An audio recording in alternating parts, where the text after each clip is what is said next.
Welcome to our deep dive, everyone. This time, we're tackling Marcus Aurelius, and you've given us some fascinating excerpts from his meditations to work with. Yeah, I'm excited to unpack this one. Me too. So, where should we even begin with something like meditations? Well, it's not like a structured philosophical argument or anything. It's more like personal reflections, almost like we're peeking into the private journal of, well, a Roman emperor. Oh, I like that. Yeah, it's fascinating. He's grappling with these big life questions, but he's also, running an empire at the same time. It's kind of wild to think about. And he was so committed to Stoic philosophy, even with all that going on. And get this, he started studying philosophy when he was just 12. It is remarkable. That dedication to Stoicism, it really shines through in his writing. Like, he truly believed that most of the problems we face come from how we perceive things, not the events themselves. Oh, that's so interesting. That's super relevant to our lives today, don't you think? I mean, think about it. With all the information overload these days, it's so easy to get swept up in the chaos of everything. Right. Like you're constantly bombarded with news and opinions. But Aurelius, he's kind of offering us an antidote to that feeling. Yeah, I get that. It's like he's saying, look, you have more control over your reactions than you realize. Exactly. Yeah, And that's like super empowering when you think about it. for sure. So, okay, we've got this emperor writing down his personal thoughts, and he's a stoic. Where do we even go from there?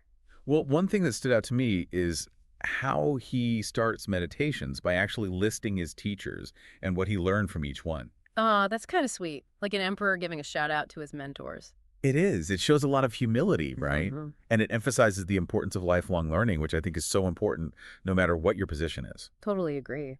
So let's dive into some of those lessons.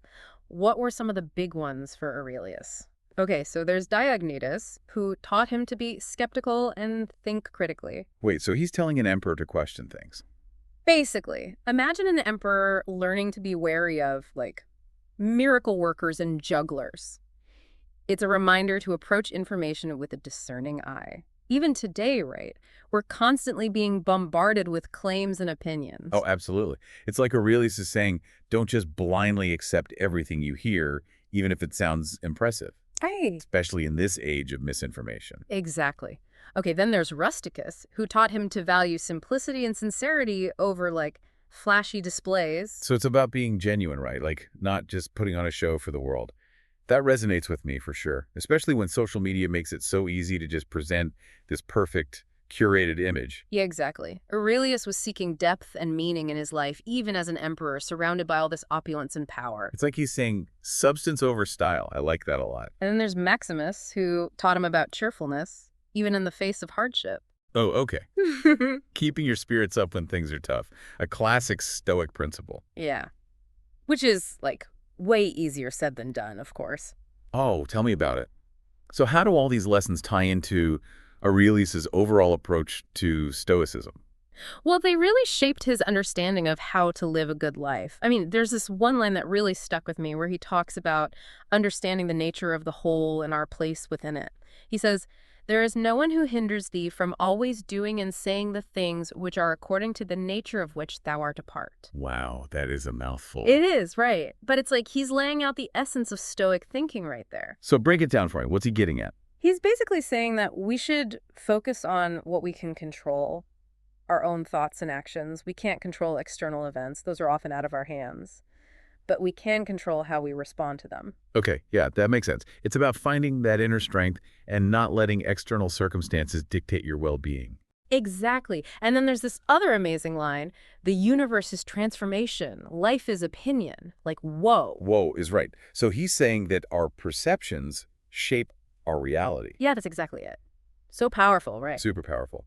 So by shifting our perspective, we can actually find more peace, even when everything feels chaotic. Exactly. He's giving us permission to choose how we interpret and respond to the world around us. So cool. So how about this living in accordance with nature thing? What does that even mean? Well, Aurelius saw beauty in all of nature's processes, even the ones we might find kind of gross. Like, he talks about figs bursting open when they're ripe and olives getting close to rotting. Okay, not the most appetizing imagery, but I see what he's getting at. It's about seeing the world with new eyes, finding beauty in the natural order of things, even the stuff we might normally find unpleasant. That's a cool concept. It's like appreciating the whole cycle of life, not just the pretty parts. Yeah, exactly. And it's a challenge, you know? We're so conditioned to focus on the positive, the perfect, the beautiful. Absolutely. It's almost revolutionary to think about finding beauty in decay or accepting those less glamorous aspects of life, Right. It goes against so much of what we're taught, but there's a lot of wisdom in that perspective. for sure. Okay, so we've got controlling our thoughts, accepting what we can't control, living in harmony with nature. Anything else we should add to this Stoic starter pack?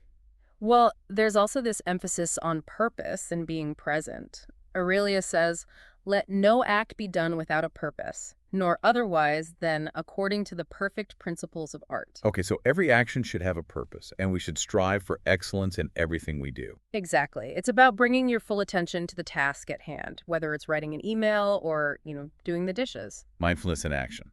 So it's not just about what you do, but how you do it. Right. And that can be really powerful because it means even mundane tasks can become meaningful if you approach them with the right mindset.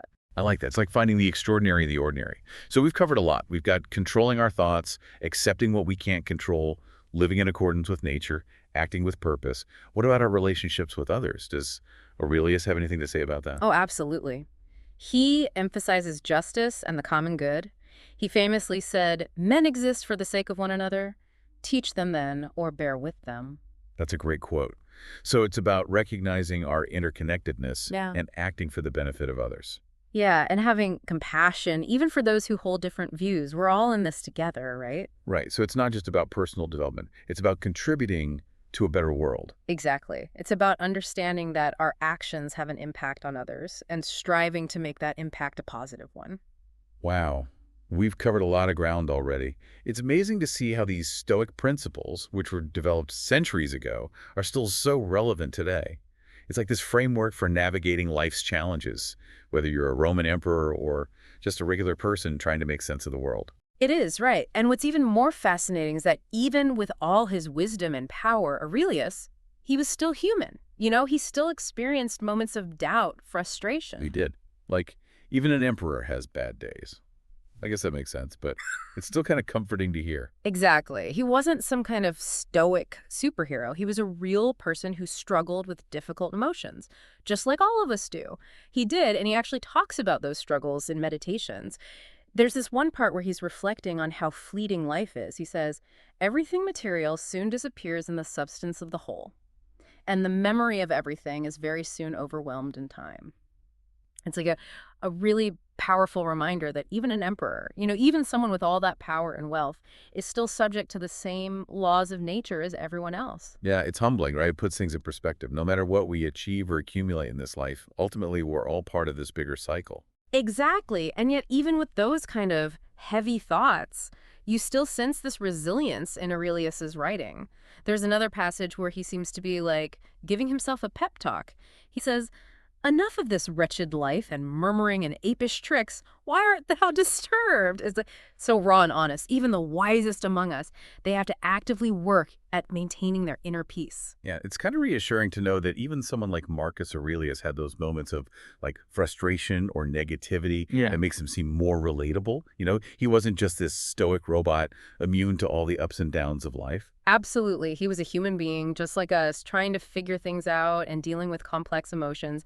And that's what makes meditation so fascinating, I think. We see this incredibly powerful and influential man facing the same internal struggles that we all face today. Yeah, totally. It humanizes him in a way, and it makes his insights even more impactful. So as we kind of delve deeper into these meditations, what are some of the other big themes that stand out to you? Well, one that really jumps out is this emphasis on self-awareness. Aurelius was constantly examining his own thoughts, his motivations, his reactions to things. Like he was living that whole know thyself idea, way before Socrates made it famous. Yeah. So through that process of self-reflection, was he able to find like more peace and clarity?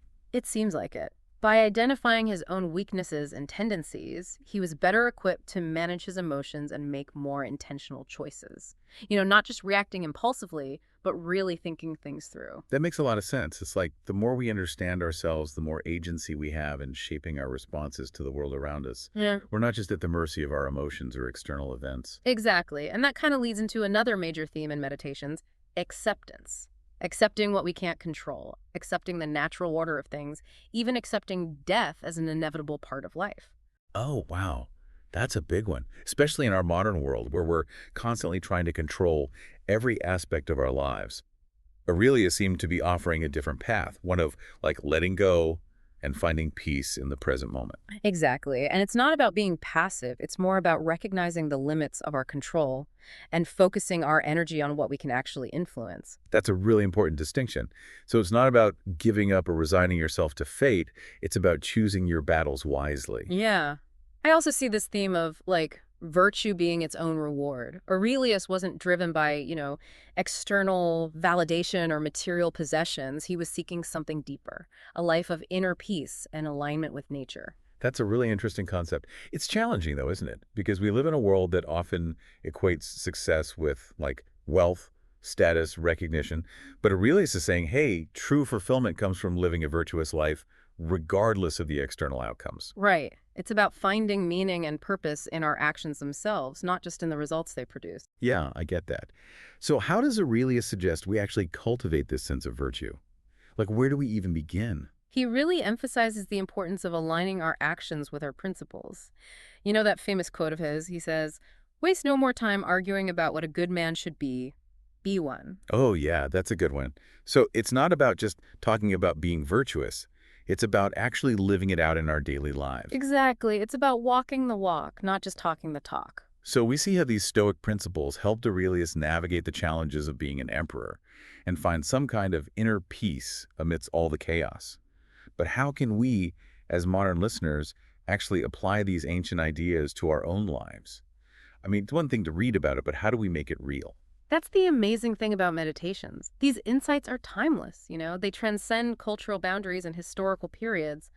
What resonated with a Roman emperor nearly 2,000 years ago can still offer valuable guidance for us today. Yeah, it's mind-blowing to think about that continuity of human experience, Mm. but it can still feel kind of intimidating to take these big philosophical concepts and figure out how to like put them into practice in our daily routines and challenges.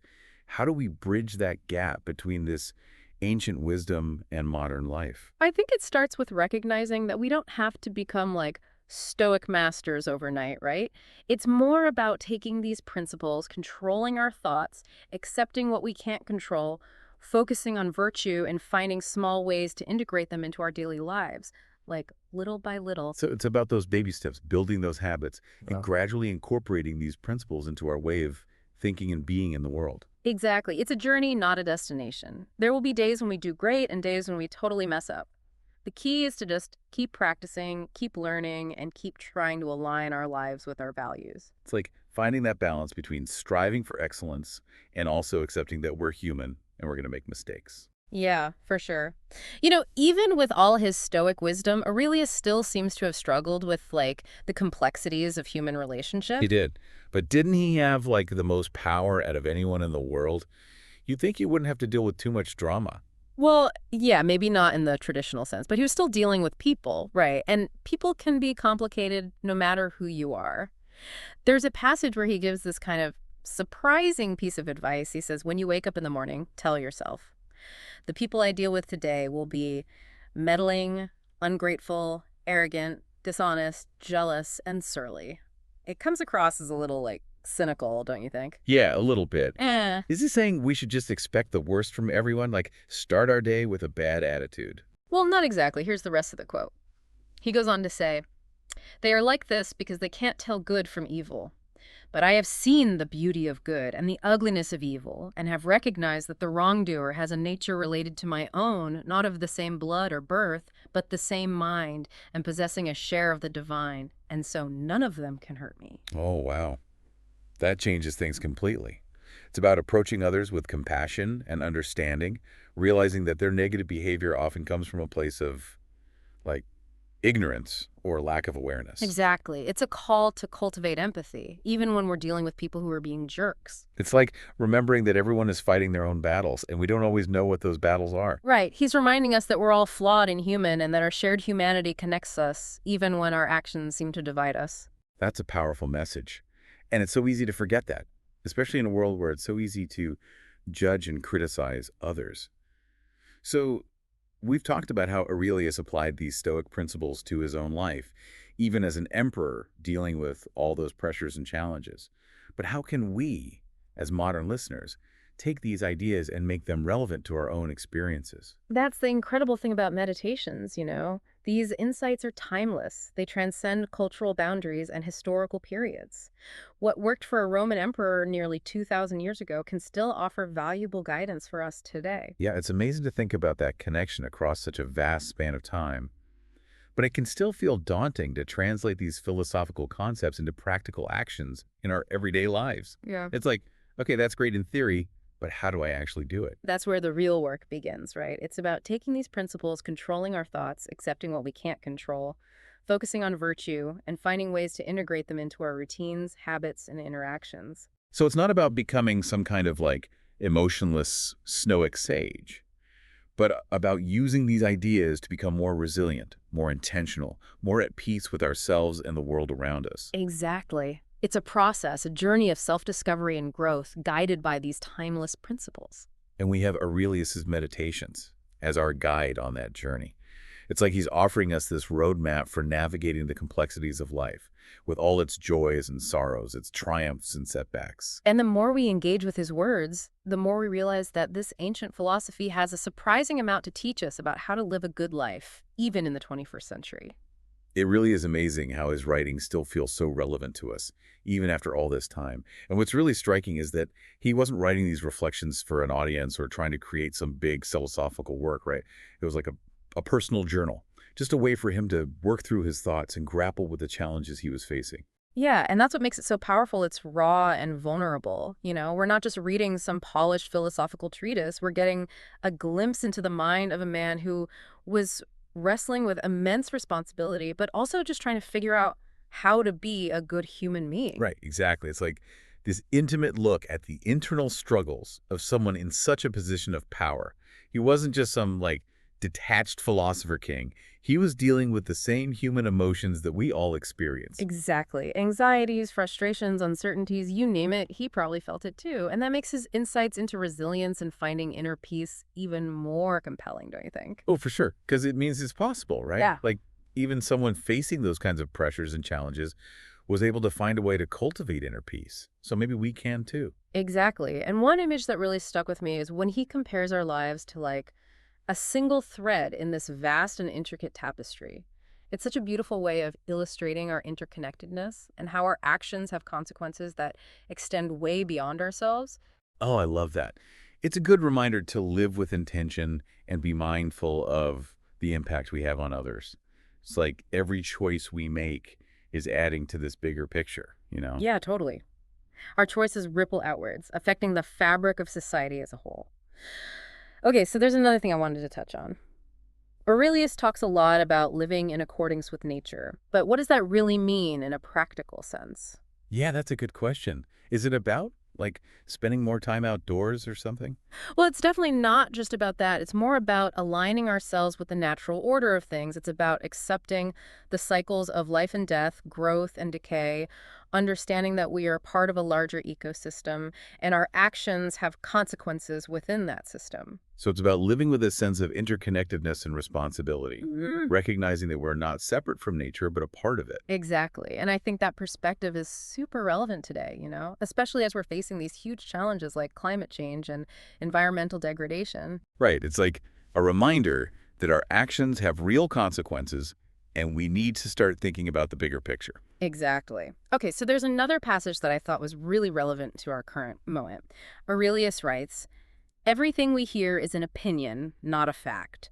Everything we see is a perspective, not the truth." Like, whoa, right. Well, it was right. It's like he was writing about the internet age or something. It's a timeless reminder to be critical thinkers, to question our assumptions, and to be careful about accepting things at face value. It's about developing discernment, seeking out different perspectives, and being open to the possibility that we might be wrong about things. Man, that is so important, especially these days with all the misinformation and the constant bombardment of different viewpoints. It's easy to get lost in the noise. It really is, and it takes effort to step back and really examine what we're consuming and how it's shaping our understanding of the world. Okay, so we've covered a lot of ground in our deep dive into Marcus Aurelius and his meditations. What stands out to you as the most important takeaway? Like, if there's one thing you want our listeners to remember from all of this, what would it be? That's a tough one. There's so much good stuff here.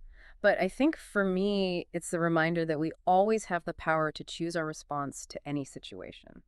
We can't always control what happens to us, but we can control how we react, how we think, how we feel. That's a great one. It's about cultivating that inner strength and resilience that allows us to navigate life's challenges with grace and a sense of peace, even when things get tough. Exactly. And it's about recognizing that even amidst chaos and uncertainty, there's this place of stillness within us, a place of peace that we can always return to. And we can find our way back to that place through practices like mindfulness, meditation, and simply by taking the time to connect with ourselves and our values. So that's our deep dive into the timeless wisdom of Marcus Aurelius. We explored his life, his philosophy, and how his ideas can still be so relevant for us in the modern world. And we hope you'll continue exploring meditations on your own and discover the power of Stoic philosophy to bring greater peace and purpose to your own life. Thanks for joining us on this journey. We'll see you next time for another deep dive.